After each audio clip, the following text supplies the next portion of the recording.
அபார கருணாசிந்தம் ஞானதம் சாந்தரூபிணம் ஸ்ரீச்சந்திரசேகரகுரும் பிரணமாமி மூதான்வகம். ஸ்ரீ குருப்பியோ நமக. கருணை கடலாம் காஞ்சி மகாபெரிவா அவர் நிகழ்த்தி காட்டி கொண்டிருக்கும் சில அனுகிரக விசேஷங்களையும் வைபவங்களையும் பார்த்து வருகிறோம். அந்த வரிசையில் இன்று பெரிவா 1965 காட்டுப்பள்ளி அப்படிங்கிற இடத்துல முகாமிட்டிருந்தான். அப்போது சதுர்மாசியம் வியாச பூஜை ஒரே இடத்துல இருந்தால் அந்த வாசலில் கடைகள்லாம் இருக்கும் இல்லையா. அந்த வாட்டி என்ன பண்ணிட்டா, மடத்துலேருந்து ஒரு சிப்பந்தி வாசலில் கடை வச்சுருந்தார். அவர் தன்னுடைய பர்சனல் இன்கம்க்கு வச்சுருந்தாரா, பெரியவாள்கிட்ட பர்மிஷன் வாங்கி, இல்லை மடத்துக்கே அந்த இன்கம் போச்சா அது தெரியல. அவர் யூஸ்வலாக அப்படி மடத்தில் எடுத்துக்க மாட்டார். அந்த சிப்பந்திக்கு ஏதாவது இன்கம் இப்போ மடத்தில் படக்கடையெல்லாம் இருக்குது. இது அவள் பர்சனலாக தான் போகிறது, மடத்துக்கு அந்த பணம் போகிறதில்ல. இவள் பர்சனலாக வாங்கி எங்கேருந்தோ வரிச்சு மடத்துக்குள்ளே கடை இருக்குது இல்லையா. இப்போல்லாம் அந்த ஸ்படிகம் கிடங்கெலாம் விற்கிறாள். அது மடத்துக்கெல்லாம் ஒன்றும் இன்கம் போகாது. அதில் ஏதோ மடத்துக்கு கொஞ்சம் கொடுப்பாளோ என்னமோ. மடத்துக்கு அவள் வாங்கிக்க மாட்டேன்னா, அவள் ரொம்ப நாளாக சர்வீஸ் பண்ணுறவா, அந்த அதில் விற்கிறவாள்லாம் உள்ள வேலையும் செய்கிறான். அவளுக்கு ஒரு இன்கம் இருக்கட்டும்ங்கிறதுக்காக மடத்தில் ஸ்பெஷல் பர்மிஷன் கொடுத்துருக்கா. அந்த இன்கம் அவளை தான் எடுத்துப்பாளே தவிர மடத்துக்கெல்லாம் அது அதெல்லாம் ஒன்றும் லாபம் இல்லை. மடத்துக்குள்ளேயே 4 கடை இருந்தால் வந்தவாளுக்கும் வசதியாக இருக்குங்கிறதுனால பெரியவா பர்மிஷன் கொடுத்து அவள் பண்ணிகிட்ருக்கான். அதே மாதிரி தான் இதுவும் இருந்திருக்கும்னு நான் நினைக்கிறேன். பெரியவா நாளில் வாசலில் ஒரு தேங்காய் கடை போட்டு மடத்து சிப்பந்தியே போடுறேன். ஏன்னா சதுர்மாசியம் இல்லையா, எல்லாம் தேங்காய் வாங்கிட்டு வருவா, பெரியவாட்ட கொண்டு வைப்பா, தட்டில் பழங்கள்லாம் வைப்பா. பிக்ஷாவந்தனத்துக்கு தேங்காய் வேண்டியிருக்கும் இல்லையா. அது மாதிரி நிறைய தேங்காய் வரும் மடத்துக்கு பிக்ஷாவந்தனத்தில்.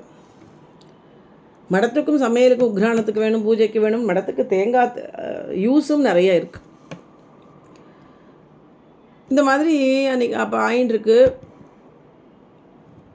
எப்பொழுதுமே இந்த தேங்காய் வந்ததுன்னா பெரியவா எடுத்துட்டு அதை கொண்டு அன்னைக்கு செலவுக்கு மறுநாள் சமையலுக்கு வேணுங்கிறதுனால அதை தேங்காயை கொண்டு உக்ரானம் அப்படின்னு சொல்லப்படுகிற அந்த ஸ்டோர் ரூமில் கொண்டு போய் அதை போட்டுருவான்.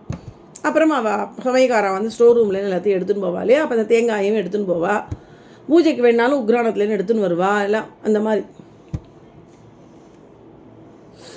மாதிரி இருக்கும் பொழுது என்னாச்சு, ஒரு தரம் இந்த என்னாச்சு, வழக்கத்துக்கு மாறாக இந்த தேங்காயை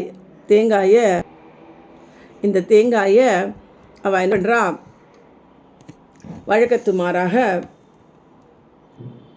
அந்த தேங்காய் திருப்பியும் கடைக்கே போகிறது.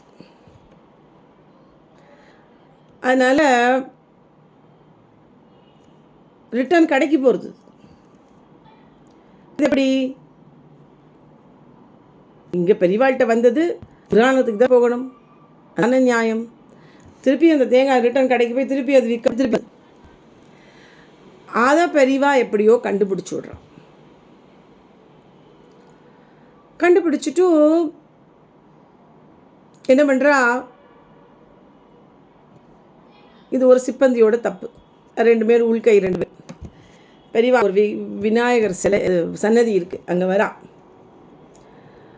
ஒரு 100-200 தேங்காய் வரும்னு வச்சுக்கோங்களேன்.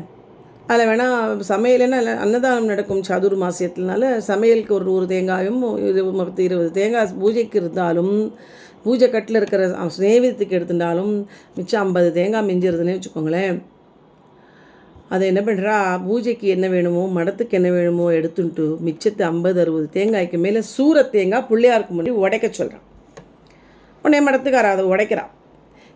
இதை தானும் இருந்து இந்த சிப்பந்தி பார்த்துட்டே இருந்ததுனால பெரியவா காரணம் இல்லாமல் இதை பண்ண மாட்டா. பெரியவாளுக்கு தான் பண்ண தப்பு தெரிஞ்சுட்டு தன் தவறை உணர்ந்து பெரியவாள்கிட்ட அவர் மன்னிப்பு கேட்குறார். உடனே பெரியவா சொல்கிறா, உன்ன மாதிரி சிப்பந்தியை நான் வேலைக்கு வச்சுட்டேன்னா குறுக்கு வழியிலே பணம் சம்பாதிச்சு நீ மடத்து பணக்கார மடமாயிருப்ப போல இருக்கே சீக்கிரமாகவே அப்படிங்கிறான் பெரியவா. உடனே அவர் தன் தவறை உணர்ந்து காலில் விழுந்து நமஸ்காரம் பண்ணி, நான் தப்பு பண்ணிட்டேன், இனிமேல் அப்படி பண்ண மாட்டேன் அப்படிங்கிறார் அவர். பெரியவா சொல்கிறா, இவ்வளோ தப்பு, நிர்மால்யமான தேங்காவை திருப்பி கொண்டு விற்கலாமா, அது தவறு இல்லையாங்கண்ணா பெரியவா. ஆல்ரெடி நைவேத்தியம் பண்ணப்பட்ட தேங்காய் அது திருப்பி கொண்டு போய் நீ அங்கே விற்றேன்னா திருப்பியும் எங்கிட்ட அதே தானே வரப்போகிறது, அது தப்பு இல்லையா, அந்த மாதிரி வேலையெல்லாம் பண்ணலாமா அப்படின்னு அவருக்கு அட்வைஸ் பண்ணி அவரை மன்னித்து பெரியவா அவரை ஏற்றுக்கிறார். தப்பு தானே இல்லையா? அது தேங்காய் உள்ள சுவாமி சன்னதிக்கு ஒப்படைச்சாச்சுன்னா அது சாமிக்கான வேலைகளில் அது யூஸ் ஆகணும். திருப்பியும் விற்பனைக்கு வெளியில் வரக்கூடாது. அதை தெரிஞ்சு தான் 50-60 தேங்காயை சூரத் தேங்காவாக போட்டுருன்னே தான் அவர் புரிஞ்சுன்றார். அவராகவே காலில் விழுந்து நமஸ்காரம் பண்ணுறார்.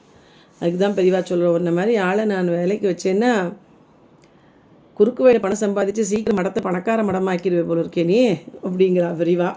அதுக்கப்புறம் அவர் அந்த தவறே பண்ணலை. அந்த சிப்பந்தி உணர்ந்துடுறார், தான் பண்ணது தப்புங்கிறத உணர்ந்து பெரியவாள்கிட்ட மன்னிப்பு கேட்டார். பெரியவாளும் மன்னித்து அவரை ஏற்றுக்கிறார்.